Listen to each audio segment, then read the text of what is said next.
First ಸ್ಟಾಪಲ್ಲಿ ಇರ್ಕೂಡ್ದು, ಟ್ರಾಫಿಕಲ್ಲಿ ಇರ್ಕೂಡ್ದು ಅನ್ನೋದು ನಮ್ಮ ಇದು ಸರ್.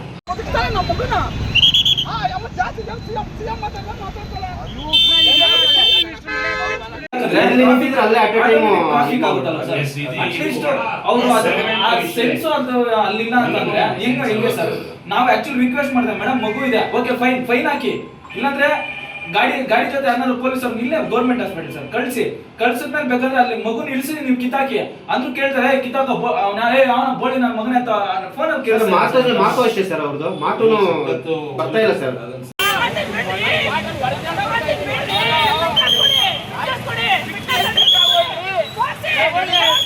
ನನಗೆ ಫಿಟ್ನೆಸ್ ಎಲ್ಲ ಇದರಲ್ಲೇ ಇದೆ.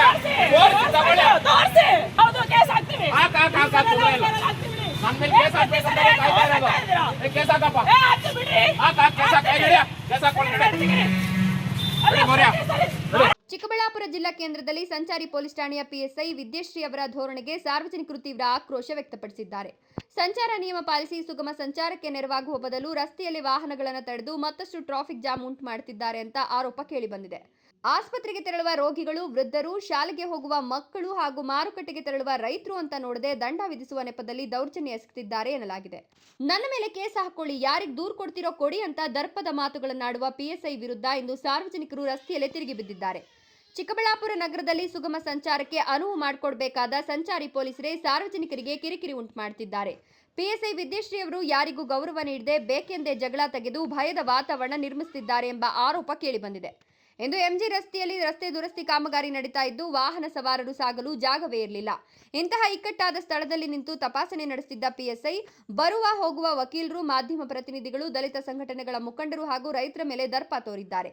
ಪಿಎಸ್ಐ ಈ ರೌದ್ರಾವತಾರವನ್ನು ನೋಡಲು ಸ್ಥಳದಲ್ಲಿ ಜನರ ದಂಡೆ ನೆರೆದಿತ್ತು. 1.5 ತಿಂಗಳ ಮಗುವನ್ನ ತುರ್ತಾಗಿ ಆಸ್ಪತ್ರೆಗೆ ಕರೆದೊಯ್ಯುತ್ತಿದ್ದ ದಲಿತ ಸಂಘರ್ಷ ಸಮಿತಿಯ ಮುಖಂಡ ಬಾಲಕುಂಟಹಳ್ಳಿ ಗಂಗಾಧರ್ ಅವರ ಮಗ ಮತ್ತು ಸೊಸೆಯ ಕಾರನ್ನ ಅಡ್ಡಹಾಕಿ ರಂಪಾಟ ನಡೆಸಿದ್ದಾರೆ.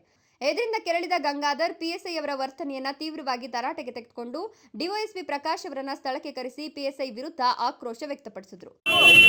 1.5 ತಿಂಗಳು ಮಗುನ ಹಾಸ್ಪಿಟಲ್ ಕರ್ಕೊಂಡು ಹೋಗ್ತಾ ಇದ್ದಾರೆ. ಕರ್ಕೊಂಡು ಹೋದ ತಕ್ಷಣ ನಮ್ಮ ಇಲ್ಲಿ ಅಡ್ಡಾಕಿದ್ದಾರೆ. ಅವ್ರು ಹೇಳ್ತಾ ಇದ್ದಾರೆ, ನನ್ನ ಮಗ ಏನಂತ ಮಗು ಇದೆ ಹಾಸ್ಪಿಟಲ್ ತೋರಿಸ್ಬೇಕಂತ ಹೇಳ್ತಾ ಇದ್ದಾರೆ. ನನ್ನ ಮಗ ಪಕ್ಕಕ್ಕೆ ಹಾಕ್ಬಿಟ್ಟು ಕಿತ್ತಾಕ ಅಂತ ಹೇಳ್ಬಿಟ್ಟು ನನ್ನ ಮಗನ ಅಂತ ಬೈತಾರೆ. ಸಿಂಗ್ಲಾರಾಗಿ ಮಾತಾಡ್ತಾರೆ. ಅವನ್ನ ಸಿಂಗ್ಲಾರಾಗಿ ಮಾತಾಡ್ಬಿಟ್ಟು ಪೇಪರ್ ಕಿತ್ತಾಡ್ತಾರೆ. ಮಗು ಒಳಗಿದ್ರು ಡೋರ್ ತೆಗೆದು ಮಗು ತೋರಿಸಿದ್ರೆ ಅಮ್ಮ ಬಿಡ್ತಾ ಇಲ್ಲ. ಅಮ್ಮಗೆ ಮಾನವೀಯತೆ ಇಲ್ವಾ? ಅಮ್ಮ ಹುಮ್ಯಾನಿಟಿ ಅಲ್ವಾ? ಅಮ್ಮ ಹೆಣ್ಣು ಮಗು ಅಲ್ವಾ? ಅದು ಚಿಕ್ಕ ಮಗು, ಅದು 1.5 ತಿಂಗಳ ಮಗು. ಆ ಮಗುಗೆ ಆ ಕೆಲಸ ಕೊಟ್ಟಿದ್ದಾಳೆ. ಬೆಳಿಗ್ಗೆ ಆ ಮಗುಗೆ ಹೆಚ್ಚು ಕಮ್ಮಿ ಅದು ಯಾರು? ನಾವು ಎಷ್ಟು ಕಷ್ಟಪಟ್ಟು ಇದು ಮಾಡಿರ್ತೀವಿ. ಆ ಮಗು ಹಾಸ್ಪಿಟ್ಲಿಗೆ ಹೋಗೋದು ಹೇಳ್ತಾ ಇದ್ದಾರೆ ಅವರೆಲ್ಲ. ಹಾಸ್ಪಿಟ್ಲಿಗೆ ಹೋಗ್ಬೇಕು, ಮಗು ಇಲ್ಲ ಮೇಡಮ್ ಅಂತ ಡೋರ್ ತೆಗೆದು ತೋರಿಸಿದ್ದಾರೆ. ಆದ್ರೆ ಅಮ್ಮ ಕೇಳ್ತಾ ಇಲ್ಲ. ಅಮ್ಮ ಏನು ಸುಪ್ರೀಂ ಇದ? ಅಮ್ಮ SPಗಿನ ಜಾಸ್ತಿ ಮಾತಾಡ್ತಾಳೆ. ಅಮ್ಮ ನನ್ನ ಮೇಲೆ ಕಂಪ್ಲೇಂಟ್ ಕೊಡು ಅಂತ ಹೇಳ್ತಾಳೆ. ನನ್ನ ಮೇಲೆ ಕೇಸ್ ಹಾಕೋಗು ಅಂತ ಹೇಳ್ತಾಳೆ ಅಮ್ಮ. ಹಂಗಾದ್ರೆ ಪೊಲೀಸೇ ಎದ್ದು ಹೋಗ್ಲ ಅದೇನೋ ಇದು ಮಾಡ್ದಂಗಿದೆ ಈಗ ನಮ್ಮ ಪರಿಸ್ಥಿತಿ. ಇನ್ನತ್ರ ನಾವು ಯಾರ ಹತ್ರ ಹೋಗ್ಬೇಕು? ಪೊಲೀಸ್ ಅವರೇ ನೀವೇನೇ ಸರಿಯಾಗಿ ಕೆಲಸ ಮಾಡಿಲ್ಲ ಅಂದ್ರೆ ಇನ್ಯಾವ ಪೊಲೀಸ್ ಹತ್ರ ನಾವು ಹೋಗ್ಬೇಕು? ಯಾರ ಆಫೀಸರ್ ಹತ್ರ ಹೋಗ್ಬೇಕು? ನಿನ್ ಕಾಮನ್ ಸೆನ್ಸ್ ಇಲ್ವಾ? ನೀವು ಸಬ್ ಇನ್ಸ್ಪೆಕ್ಟರ್, ನೀನು ಹುದ್ದೆಯಲ್ಲಿ ಜವಾಬ್ದಾರಿ ಸ್ಥಾನದಲ್ಲಿ ಇದೆಯಾ? ಆಯ್ತಲ್ವಾ? ಮಗು ಇದೆ, ಅದು ಆಮೇಲೆ ಬೇಕಂತ ನೋಡೋಣ. ಆಯ್ತಪ್ಪ ಪಕ್ಕಕ್ಕೆ ಹಾಕಿಲ್ಲ, ಮಗು ನೆತ್ಕೊಂಡು ಹೋಗಂತ ಅವ್ರು ಹೇಳ್ಬೇಕಲ್ಲ. ಮಗು ಕಾರಲ್ಲ ಇದೆ, ಬಿಡ್ತಾ ಇಲ್ಲ. ನೀನು ಆಚೆಗೆ ಮಗುನಾದ್ರೂ ಬಿಡ್ಬೇಕಲ್ಲ. ಎಲ್ಲ ಕಿತ್ತಾಕವರೆಗೂ ಆಚೆ ಕಳ್ಸಲ್ಲ. ಕಿತ್ತಾಕ್ ಬಿಸಾಕ್ತಾಳೆ. ಅವ್ನಾರೋ ಪಕ್ಕಕ್ಕೆ ಹಾಕೊಂಡ್ರೆ ಎತ್ತು ಕಾರಲ್ಲ ಅವನು ನೀನು ಕರಲ್ತಿ, ನೀನು ಎತ್ಕೊಂಡೋಗಿ ಆಚೆ ಬಿಸಾಕೊಂತಾಳೆ ಅಮ್ಮ. ಅವಾಗ ಮತ್ತೆ ಯಾಕೆ ಕಿತ್ತಾಕ್ಬೇಕಾಗಿದೆ ಅಮ್ಮ? ಅದೇ ದುಡ್ಡು ಕೊಟ್ರೆ ಯಾರಾದ್ರು ದುಡ್ಡು ಕೊಟ್ರೆ ಮಾತ್ರ ಬಿಟ್ಬಿಡೋದು. ದುಡ್ಡು ಕೊಡ್ಲಿಲ್ಲ ಅಂದ್ರೆ ನಾವು ಈ ತರ ಮಾಡೋದು. ಅವ್ನು ನನ್ನ ಮಗ ರಿಕ್ವೆಸ್ಟ್ ಮಾಡ್ತಾ ಇದ್ದಾನೆ, ಮೇಡಮ್ ಮಗು ಇದೆ ಮೇಡಮ್ ಅಂತ ಡೋರ್ ತೆಗೆದು ತೋರಿಸಿದ್ದಾನೆ. ಆದ್ರೆ ಆಮೇಲೆ ಕಾಮನ್ ಸೆನ್ಸ್ ಬೇಡವಾ? ಹ್ಯುಮ್ಯಾನಿಟಿ ಬೇಡವಾ? ಚಿಕ್ಕ ಮಗು ಇದೆ ಅಂತ ಇಷ್ಟೊಂದು ದೌರ್ಜನ್ಯನ ಚಿಕ್ಕಬಳ್ಳಾಪುರದಲ್ಲಿ ಇದುವರೆಗೆ ಯಾವ ರೀತಿ ಈ ಥರ ಮಾಡಿಲ್ಲ. ಈ ಅಮ್ಮ ಮಾಡ್ದಂಗೆ. ಈ ಅಮ್ಮ ಏನಂದ್ರೆ ಈ ಅಮ್ಮ ನಾನೇ SP, ನಾನೇ CM ಥರ ವರ್ತನೆ ಮಾಡ್ತಾಳೆ.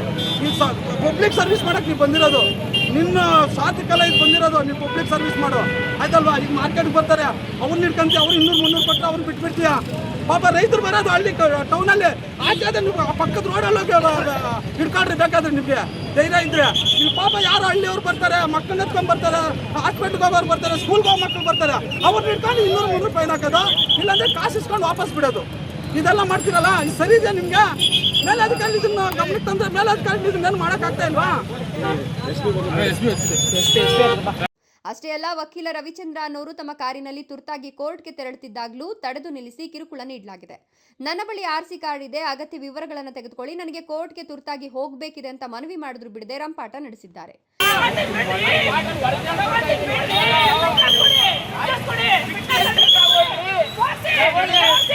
ನನಗೆ ಫಿಟ್ನೆಸ್ ಎಲ್ಲ ಇದರಲ್ಲೇ ಇದೆ.